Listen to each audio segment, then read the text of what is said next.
Bonjour et bienvenue sur la chaîne de CQWeb.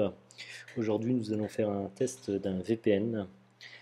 Donc, nous allons tester IPVanish, un VPN qui est assez récent sur le marché en fait, puisqu'il est apparu en 2012 et pourtant il réussit à se placer correctement et à proposer un service très intéressant. Alors voilà, donc pour commencer, il suffit de choisir le bouton Start Now. Donc il va nous proposer de créer un compte sur IPVanish. Donc on voit qu'on a le choix entre trois formules d'abonnement différentes. Une formule à 1 mois à 10 dollars, une formule à 1 an à 77,99 dollars et une formule à 3 mois à 26,99 $. C'est bien sûr la formule à 1 an la plus intéressante, qu'elle permet de faire une économie de 46%. Donc ensuite on tombe sur un formulaire basique, donc simplement un username, un password, une adresse email valide et un moyen de paiement. Donc une fois qu'on a fourni toutes ces informations, on va tomber sur la zone abonné. Voilà, alors juste le temps pour moi de remplir les différentes parties du formulaire et de lancer l'inscription. On se retrouve sur la zone de mon compte. Donc on retrouve sur la zone compte le contrôle panel, une partie account qui va nous permettre de changer le mot de passe et d'avoir le suivi de notre nom d'utilisateur, une partie billing pour voir nos factures, une partie subscription pour la souscription automatique, l'abonnement, le renouvellement automatique de l'abonnement sur la formule d'1 an finalement, et la server list. Donc sur la server list, on a tous les serveurs qui sont disponibles sur IPVanish avec leur statut, leur taux d'occupation et leur adresse. À gauche, on a des configurations, des fichiers de configuration qui sont très pratiques. Donc sur macOS, on a 2 fichiers téléchargeables qu'on va pouvoir glisser directement dans le système et qui vont permettre de configurer automatiquement un VPN à partir des préférences système. Sur les autres OS, on retrouve OpenVPN. Donc OpenVPN, c'est un logiciel libre qu'on peut télécharger et pareil, on va se retrouver avec un fichier de configuration qui suffira de glisser dedans pour avoir une configuration automatique. Pour Windows, on a un client privé, donc IPVanish VPN Software, qui permet de lancer une connexion directement. Donc on va essayer de se télécharger un client VPN et on se retrouve tout de suite après. Voilà, donc on se retrouve sur la page du VPN Software, donc du client VPN. On voit qu'il nous propose un client qui est compatible sur Windows, macOS, iOS, Android, Windows Phone, Ubuntu, Chromebook et sur les routeurs. En fait, ces icônes ne vont pas réellement nous permettre de télécharger un client. Si par exemple je clique sur iOS, on n'a pas de client sur iOS. Il nous donne simplement des tutoriaux de configuration pour configurer le VPN. Par contre, sur Windows, je peux télécharger un client qui est compatible sur Windows 8, Windows 7, Windows Vista et Windows XP. Sur macOS, on va se retrouver avec la même chose. Il nous propose de télécharger le client VPN, donc IPVanish, ou de passer par les préférences système ou par OpenVPN. Alors voilà, un logiciel très simple à utiliser. On se retrouve avec le client IPVanish. Une fois qu'on s'est logué, on se retrouve avec cette page-là. Donc on a la liste de tous les serveurs qu'on peut classer donc, par ville, par pays.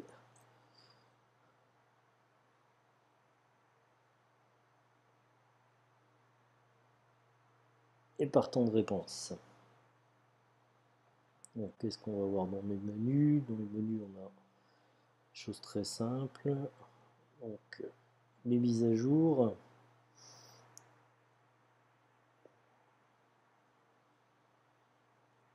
Voilà. Donc pour se connecter, il suffit de choisir le serveur qui nous intéresse.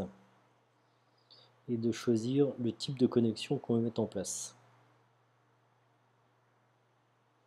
Donc on va choisir, on va rester en OpenVTPN pour faire nos tests. Et pour faire notre premier test, on va essayer de se trouver un serveur français.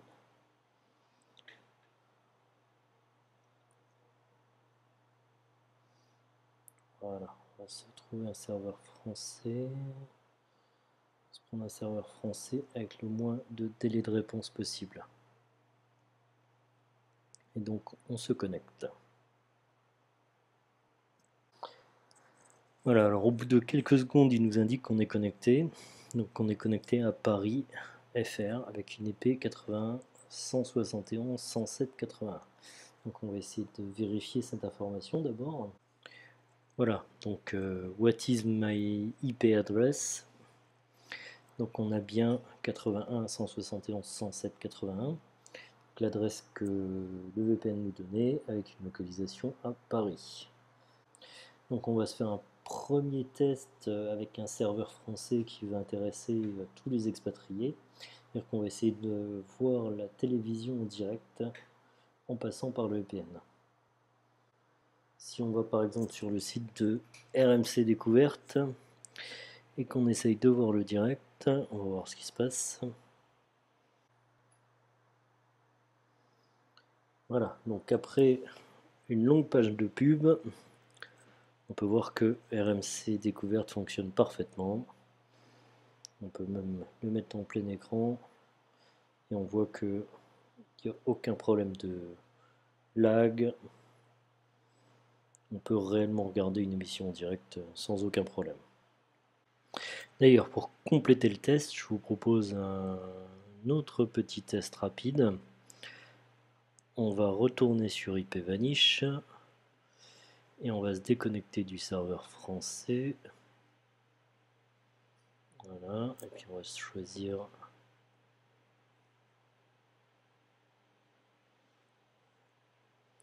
un serveur en Italie par exemple.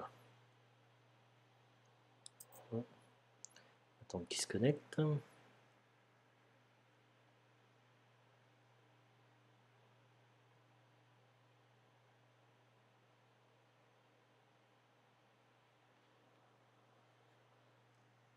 Voilà, on est connecté. Et puis on va recharger la page RMC Découverte. Donc là normalement on est localisé en Italie. Donc logiquement on ne devrait pas avoir accès au direct. Voilà. Donc il nous dit que fonction de notre localisation, le direct est bloqué. Alors qu'avec le serveur français, aucun problème, on pouvait bien y accéder. Alors ensuite, pour compléter le test, on va essayer de se faire un test de vitesse. Donc on va se faire un premier test VPN déconnecté. Donc le VPN est bien déconnecté et hop, je lance le test. Voilà, donc un ping de 35, un débit de 15 mégas et un débit montant de 1 méga 10. Voilà, donc on va s'enclencher le VPN. On va choisir le serveur français qu'on avait tout à l'heure. Donc on va se connecter.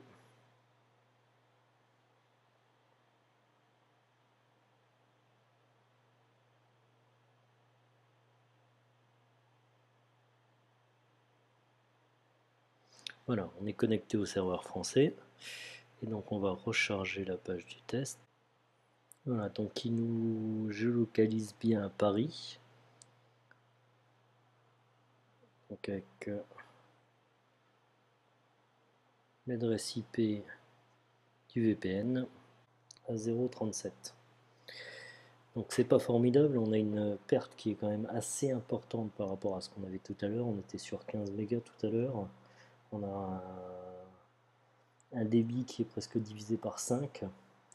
Donc maintenant, par contre, les résultats de vitesse et de temps de réponse vont dépendre du taux d'utilisateur, du taux d'utilisation du serveur et surtout de l'heure en fait à laquelle il est. Donc là, on est en soirée en Europe, donc il y a une grosse utilisation des VPN. Et on aurait des bien meilleurs résultats si on faisait les tests en début de matinée, par exemple. Voilà, donc pour conclure ce test, on peut dire que les services d'IP Vanish VPN nous ont réellement impressionnés, vu la qualité du VPN fourni, la compatibilité avec les différents appareils. On peut regretter qu'il n'y ait pas autant de serveurs disponibles que certains autres systèmes qui tiennent le haut du marché, comme HideMyAss. Par contre, VPN Vanish réussit à marquer des points en nous garantissant un service totalement anonyme. En effet, pas de log enregistré et un paiement possible en Bitcoin, ce qui nous permet de laisser aucune trace lors de la prise d'abonnement. Voilà, donc c'était le test d'IPVanish VPN et on se revoit bientôt sur CQWeb pour d'autres tests. À bientôt.